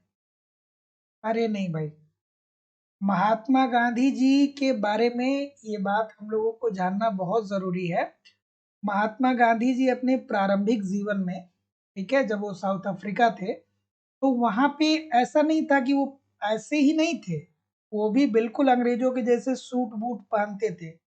लेकिन उस शख्सियत के बारे में समझिए कि जब उन्होंने ये देखा कि यार मैं भी सूट बूट पहन रहा हूँ और अंग्रेजों से हमें लड़ना है, तो अंग्रेज भी सूट बूट पहन रहे हैं, तो उन्होंने क्या कहा उन्होंने अपना सूट बूट निकाल करके फेंक दिया और फिर वो क्या पहन लिए, वो धोती पहन लिए। तो इतनी बड़ी पर्सनालिटी वो थे कि हमारी और मतलब आज के जो जो लोग कहते हैं ना कि महात्मा गांधी जी ने देश के लिए क्या किया, भैया उनसे बड़ी कोई पर्सनालिटी आज तक हमारी समझ से आया ही नहीं। जो उनकी थिंकिंग थी, जैसा वो सोचते थे, अगर जो आपको आज थोड़ा सा अमीर व्यक्ति से लड़ना पड़े ना, तो सबसे पहले जाके आप क्या करेंगे कि दो चार ठो बढ़िया कपड़ा खरीदेंगे कि अरे भाई हमसे अमीर है, उसके सामने खड़ा होंगे तो क्या करना पड़ेगा, हमें भी कपड़ा पहनना है। लेकिन उन्होंने कहा कि भैया वो भी सूट बूट, हम भी सूट बूट, सूट बूट हम निकाल के फेंक देंगे तभी क्या होंगे, उससे अलग लगेंगे, और उसी के बाद उनका ये रूप सामने आता है। ठीक है, तो भैया बहुत बड़े इंसान रहे, ठीक है, बहुत बड़ी पर्सनालिटी रहे, और कई पीढ़ियों तक वो हमें क्या करते रहेंगे, मोटिवेट करते रहेंगे। चलिए, इस प्रश्न का उत्तर करिए। इस प्रश्न का उत्तर करिए कि लगान के आधुनिक सिद्धांत के अनुसार, चलिए तो जैसा कि मैं देख पा रहा हूँ आप क्या बोल रहे हैं, ये बोल रहे हैं सभी लोग का उत्तर ठीक हो जाएगा कि लगान के आधुनिक सिद्धांत के अनुसार लगान इज इक्वल टू क्या होता है, वास्तविक आय माइनस क्या होगा, हस्तांतरण आय। तो जितने लोग भी ए बोल रहे हैं सभी लोग का उत्तर यहाँ पे absolutely this is the right answer हो जाएगा कि लगान के आधुनिक सिद्धांत के अनुसार लगान इज इक्वल टू क्या होता है, वास्तविक आय, और उसमें से हस्तांतरण आय को घटा देते हैं। हस्तांतरण आय क्या होता है भाई, कमेंट करके आप बताएंगे तो अच्छा लगेगा मुझे, मैंने बहुत बार आपको बताया। चलिए,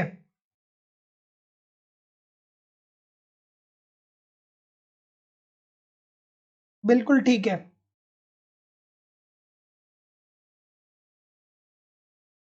बिल्कुल ठीक है, इस प्रश्न का उत्तर करिए। तो अधिशेषवत अर्थात आभासी लगान है, कौन देता है भैया आभासी लगान की अवधारणा, आभासी लगान की अवधारणा कौन देता है, मार्शल साहब देते हैं क्या, बताइए कमेंट करके। बिल्कुल ठीक है, बिल्कुल ठीक है।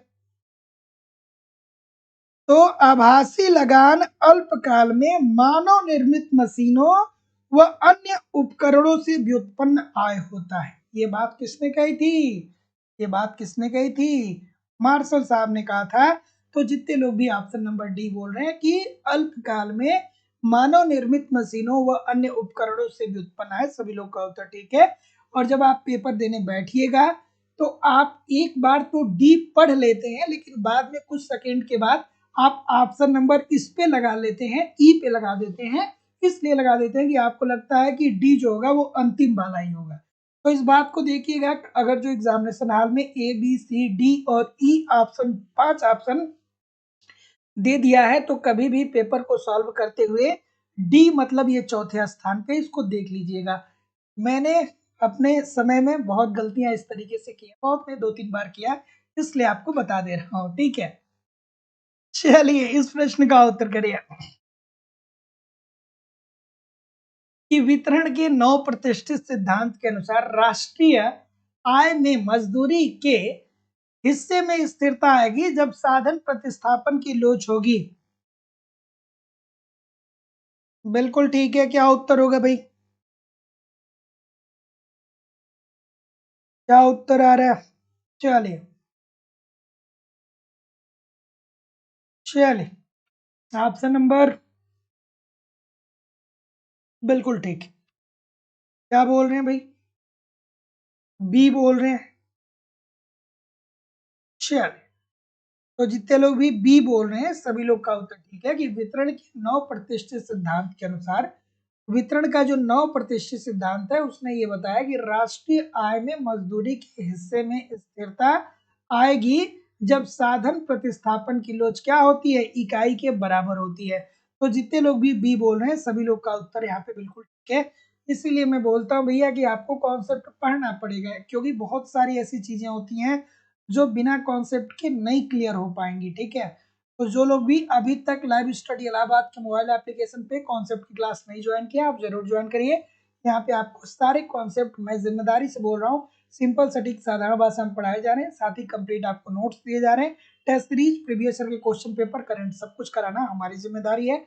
Uttar Pradesh TGT PGT, Bihar TGT PGT, Uttarakhand lecturer भी, मध्य प्रदेश स्टेट सारे बैचेज उपलब्ध हैं और अलग अलग बैच में आपके अलग अलग सिलेबस के अनुसार सारी चीजें पढ़ाई जा रही हैं। एडमिशन ओपन है, एडमिशन के लिए आप चाहेंगे तो डायरेक्ट यहाँ पे आपकी फीस केवल 2,000 रुपये है। गूगल पे, फोन पे या पेटीएम के माध्यम से फीस इस नंबर पे पेमेंट करके उसका स्क्रीनशॉट आपको इसी व्हाट्सएप नंबर पे सेंड करना होगा, या आप सीधे जाइए डिस्क्रिप्शन बॉक्स में एप्लीकेशन का लिंक है, उसको डाउनलोड करके डायरेक्ट भी कोर्स को परचेज कर सकते हैं। किसी भी इंक्वायरी के लिए नीचे दिए गए नंबर पे कॉल करिए या व्हाट्सएप मैसेज करिए।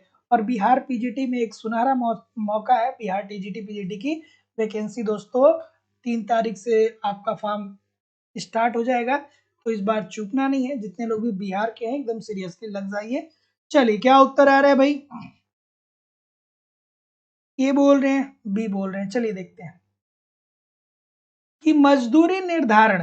तो भैया जब आप मजदूरों को जाते हैं, ठीक है, जब आप किसी श्रमिक को जब आप जब आपको अपने घर पे कोई मजदूर रखना होता है, तो जब आप जाते हैं तो वहां पे बहुत सारे मजदूर होते हैं, ठीक है। तो अब जहाँ पे श्रमिकों की संख्या ज्यादा होती है, ठीक है, और मांग कम है, तो वहां पे मजदूरी क्या होगी, कम होगी।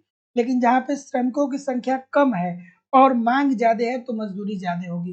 तो इसका मतलब कि श्रम की मांग व आपूर्ति के आधार पे बिल्कुल ठीक है भैया, बिल्कुल सही है। जैसे आप देखते हैं, आसान भाषा में मैं बताऊं तो अगर जो आपको क्या करना है कि घर का दीवार बनवाना है तो 500 रुपये में आपको मजदूर मिल जाएगा, ठीक है। लेकिन अगर जो आपको क्या करना है कि नाले साफ करवाने हैं, ठीक है, तो उसके लिए क्या होगा कि वो मजदूरी ज्यादा लेता है, क्योंकि उस प्रकार के काम करने वाले लोग कम है। उसके बाद दोस्तों और देखें, श्रम की एमआरपी अर्थात श्रम की सीमांत उत्पादकता क्या होती है, श्रम की सीमांत उत्पादकता सीमांत मजदूरी के बराबर होती है। तो बात तो ये भी ठीक है, एमआरपी औसत उत्पादकता गलत है, एमआरपी औसत गलत है। तो जितने लोग भी ए बोल रहे हैं बिल्कुल ठीक बोल रहे हैं, ऑप्शन नंबर ए बिल्कुल सही है। अगला, सीमांत उत्पाद का मूल्य है, सीमांत उत्पाद का मूल्य क्या है भाई? और जिन लोगों ने भी चैनल को सब्सक्राइब नहीं किया है, आप चैनल को सब्सक्राइब करके बेल आइकन को क्लिक कर लीजिए। प्रत्येक दिन शाम को 7 बजे से आपकी क्लास होती है। और जो लोग भी अभी तक वीडियो को लाइक और शेयर नहीं किए, आप लाइक शेयर किया करिए। इतने सारे लोग क्लास देख रहे हैं, फिर भी लाइक और शेयर की संख्या बहुत कम है। सभी लोगों से निवेदन है कि आप वीडियो को कृपया करके थोड़ा सा लाइक किया करिए और शेयर जरूर किया करिए। चलिए क्या उत्तर होगा भाई? आपके लिए मैं 2 घंटे का क्लास ले रहा हूँ, और अगर जो मुझे बार बार ये बोलना पड़े कि आप लाइक कर दीजिए, शेयर कर दीजिए, तो ये अच्छी बात नहीं है ना। तो इतनी इतनी मॉरलिटी हमारी बोलती है, इतनी तो नैतिकता हमारी कहती है कि भैया मैं इतना मेहनत कर रहा हूँ, एक लाइक शेयर तो बनता है, ठीक है। तो लाइक जरूर किया करिए वीडियो को। क्या उत्तर होगा भाई? बी बोल रहे हैं। और कोई बी के अलावा? तो जब सीमांत भौतिक उत्पादन को मूल्य या औसत आय से गुणा किया जाता है तो जो गुणनफल प्राप्त होता है इसे ही सीमांत उत्पाद मूल्य कहा जाता है। तो जितने लोग भी ऑप्शन नंबर क्या बोल रहे हैं, बी बोल रहे हैं कि MPP इंटू AR, सभी लोग का उत्तर यहाँ पे एब्सोल्युटली ठीक हो जाएगा, है ना। तो जितने लोग भी बी बोल रहे हैं बिल्कुल ठीक है। अगला, चलिए एक सेकेंड।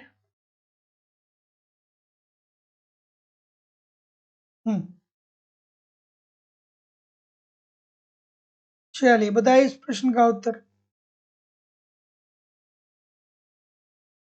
क्या उत्तर आ रहा है भाई?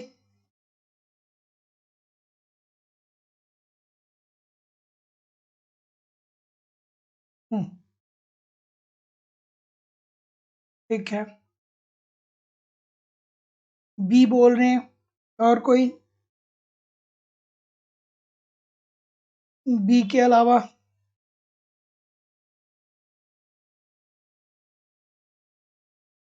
मौद्रिक नीति की प्रभावशीलता के संबंध में किन्स के विचार में निम्नलिखित में से कौन सा कथन मेल नहीं खाता है? आपसे ये पूछा जा रहा है। तो जितने लोग भी क्या बोल रहे हैं?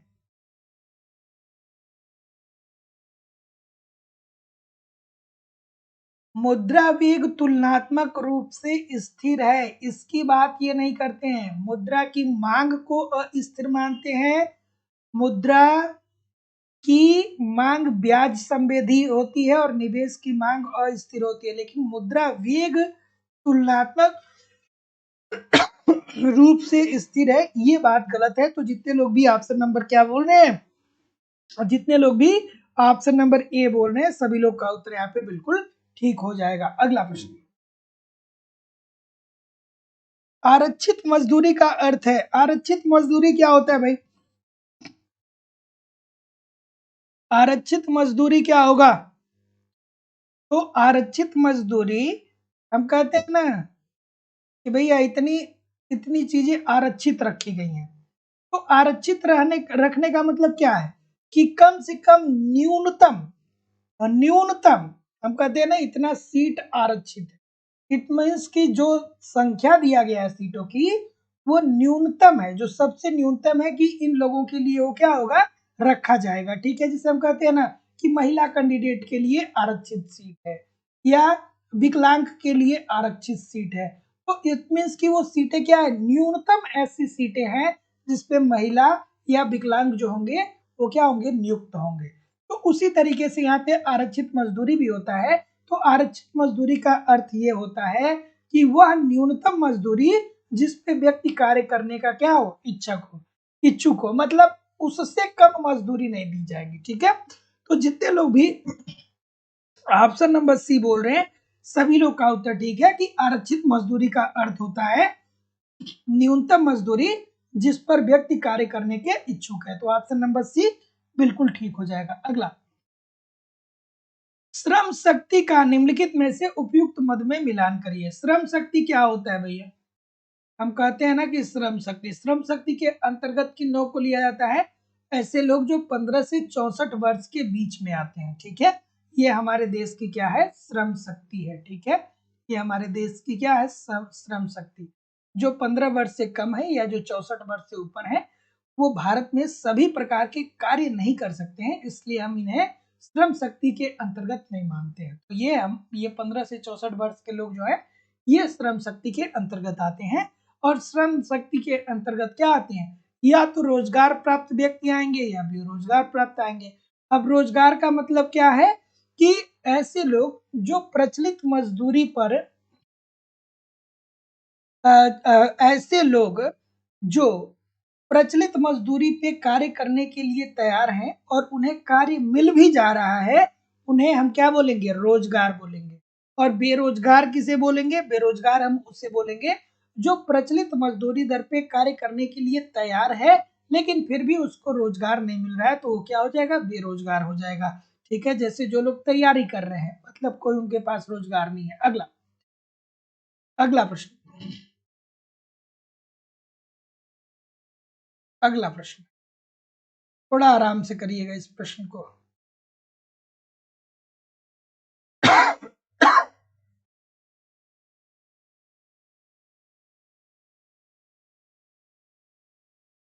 अभिकथन दिया गया है कि पेशेवरों के लिए श्रम का आपूर्ति वक्र दीर्घकृत आकार का अवलोकित पाई जाती है और मजदूरी अनुपयोगिता देती है, इसलिए आय क्षतिपूर्ति की आवश्यकता है। अब जो नहीं निरंतर पढ़ रहा होगा इसके लिए, उसके लिए ये प्रश्न कठिन है ना। लेकिन मैं बार बार बोलता हूं कि जो कार्य कठिन है वही तो करने योग्य होता है। आसान काम तो सभी लोग कर लेते हैं, कठिन काम करेंगे तभी मिलेगी सफलता जीवन में, तभी आपके लिए तालियां बजेंगी, है ना। कठिन काम करेंगे तभी आपके लिए तालियां बजेंगी। आसान काम तो सभी लोग कर लेते हैं, है ना। तो अगर जो आपको क्या करना है, सम्माननीय बनना है, ठीक है, अब तो ऐसी स्थिति में आपको क्या करना पड़ेगा, कठिन कार्य करने पड़ेंगे। और कठिन कार्य कब होता है, जब आप निरंतर मेहनत करते हैं, निरंतर प्रयास करते हैं, बीच बीच में बहुत सारी निगेटिविटी माइंड में आती हैं, लेकिन फिर भी उस नेगेटिविटी को आप क्या करते हैं, साइड में रखते हैं और कहते हैं ऑल इज वेल, सब अच्छा होगा, हमको अपने मेहनत पे विश्वास है। ठीक है, तो मेहनत करिए यार, एक न एक दिन फल जरूर मिलने वाला है। तो क्या उत्तर आ रहा है भाई, बी बोल रहे हैं सभी लोग। तो जितने लोग भी बी बोल रहे हैं, क्या वो सही ठीक बोल रहे हैं। तो देखिए, पेशेवरों सॉरी, पेशेवरों के लिए श्रम की आपूर्ति वक्र दीर्घकृत आकार को अवलोकित करती है, बिल्कुल बात सही है। और मजदूरी अनुपयोगिता देती है, इसलिए आय क्षतिपूर्ति की आवश्यकता पड़ती है। तो बात बिल्कुल ठीक है। तो जितने लोग भी क्या बोल रहे हैं, बी बोल रहे हैं कि ए और आर दोनों सही है, लेकिन आर ए की सही व्याख्या नहीं कर रहा है। सभी लोग का उत्तर यहाँ पे बिल्कुल ठीक हो जाएगा। बिल्कुल ठीक है। अब यहाँ पे पता है कौन सा कॉन्सेप्ट है, श्रम की जो पूर्ति वक्र है, श्रम की पूर्ति वक्र, तो श्रम की पूर्ति वक्र का अगर जो आप कॉन्सेप्ट पढ़ेंगे तो इस बात को समझ पाएंगे। चलिए, लैंड प्रॉब्लम्स इन इंडिया, ये एक पुस्तक है। इस पुस्तक को लिखने का कार्य किस अर्थशास्त्री के द्वारा किया गया। क्या उत्तर आ रहा है भैया, बिल्कुल ठीक है, बिल्कुल ठीक है। तो लैंड प्रॉब्लम इन इंडिया, ये जो पुस्तक है सर, वो है राधा कमल मुखर्जी साहब की। और इन्होंने भारत में भूमि सुधार से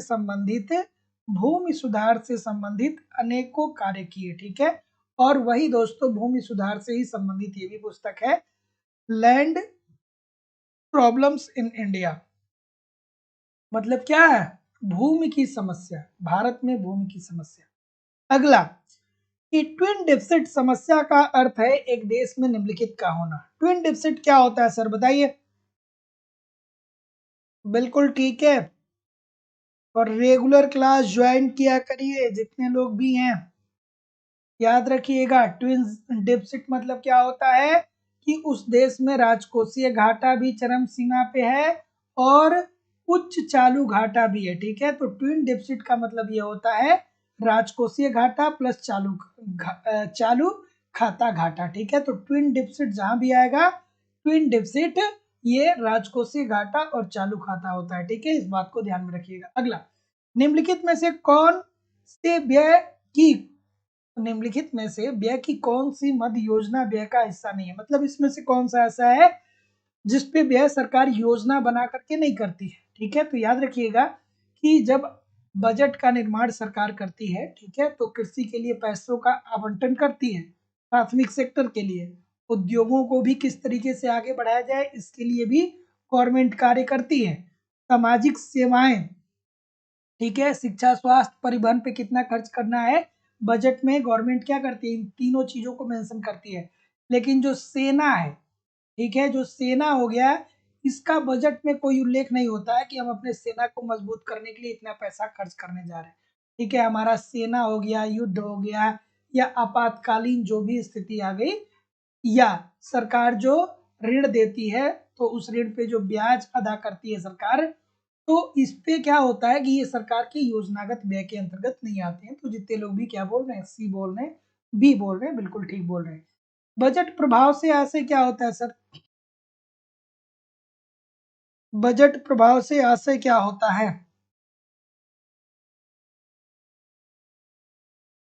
तो जैसा कि मैं देख पा रहा हूं,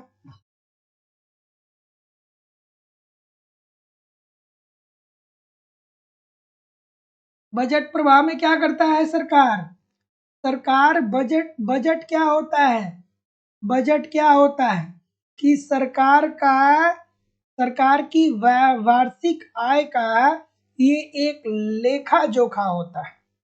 ठीक है, बजट क्या होता है? यह एक सरकार का वित्तीय विवरण होता है जिसके अंतर्गत सरकार ये दिखाता है कि हम कहाँ से कितना आय प्राप्त किए हैं और कहाँ पे कितना व्यय करने जा रहे हैं। तो सरकार आय कहाँ से प्राप्त करता है? कर लेकर के, जो हम और आप प्रत्यक्ष या अप्रत्यक्ष कर देते हैं, या आंतरिक ऋण और बाह्य ऋण, ये सरकार की आय हो गई। सरकार व्यय कहाँ करता है? शिक्षा पे, स्वास्थ्य पे, परिवहन पे, जो सड़क आपके यहाँ बन रहा है वो सरकार ही तो पैसा दे रहा है सड़क बनाने के लिए, तो ये सरकार के व्यय हो गए। इसका मतलब ये हो गया कि आय के वितरण पर सरकारी व्यय और कर नीतियों के प्रभाव का। ठीक है, अगला, राजकोषीय अनुशासन के लिए व्यय सीमा अतिवांछनीय है, क्या ये बात सही है? और अगर जो ये बात सही है तो बढ़ता हुआ राजकोषीय घाटा केंद्र सरकार के वित्त को प्रतिकूल रूप से प्रभावित करता है। ये तो बहुत आसान सी बात, ये बहुत आसान सी बात हो गई कि राजकोषीय अनुशासन के लिए व्यय सीमा अतिवांछनीय है। मतलब देखिए भैया, अगर जो आप राजकोषीय घाटा नहीं चाहते हैं, आप ये नहीं चाहते हैं कि सरकार को घाटा हो, अर्थात सरकार घाटा कब होता है? सरकार को घाटा तब होता है जब सरकार की आय कम होती है और सरकार व्यय ज्यादा कर देता है। तो अगर जो इस स्थिति को आप नहीं चाहते हैं तो ऐसी स्थिति में सरकार को क्या करना चाहिए? व्यय एक सीमा तक करनी चाहिए। बिल्कुल बात ठीक है भैया, तो ये बात तो यहाँ पे बिल्कुल ठीक है। और बढ़ता हुआ राजकोषीय घाटा केंद्र सरकार के वित्त पे प्रतिकूल प्रभाव पड़ता है, बिल्कुल ठीक है।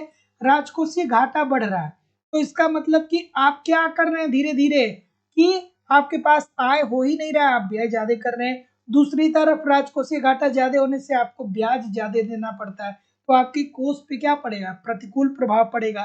तो जितने लोग भी बी बोल रहे हैं कि देखिए सर ए और आर दोनों सही है और आर एक ही सही व्याख्या कर रहा है, सभी लोग का उत्तर बिल्कुल ठीक हो जाएगा।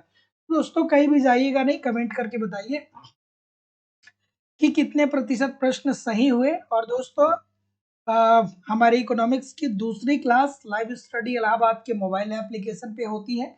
यहाँ पे हम लोग इकोनॉमिक्स के कंप्लीट कॉन्सेप्ट को पढ़ते हैं। ठीक है, क्योंकि कॉन्सेप्ट पढ़ना बहुत ही जरूरी है। जब तक आपकी कॉन्सेप्ट क्लियर नहीं होते हैं तब तक ऑब्जेक्टिव क्वेश्चन को सॉल्व करने में बहुत सारी कठिनाइयों का सामना करना पड़ता है। और दोस्तों मैं आपको जिम्मेदारी से बोल रहा हूँ कि आपके सिलेबस के अनुसार आपको इकोनॉमिक्स के सारे कॉन्सेप्ट यहाँ पे पढ़ाए जा रहे हैं।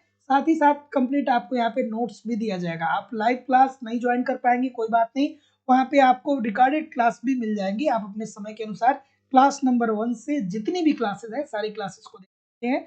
साथ ही साथ दोस्तों आपको यहाँ पे टेस्ट सीरीज दिया जाएगा, टेस्ट दीजिए, अपना इवेल्युएशन करिए। आपको प्रीवियस ईयर के क्वेश्चन पेपर भी मिलते हैं और यहाँ पे दोस्तों आपको करंट भी कवर कराया जाता है। सब कुछ कवर कराना हमारी जिम्मेदारी है।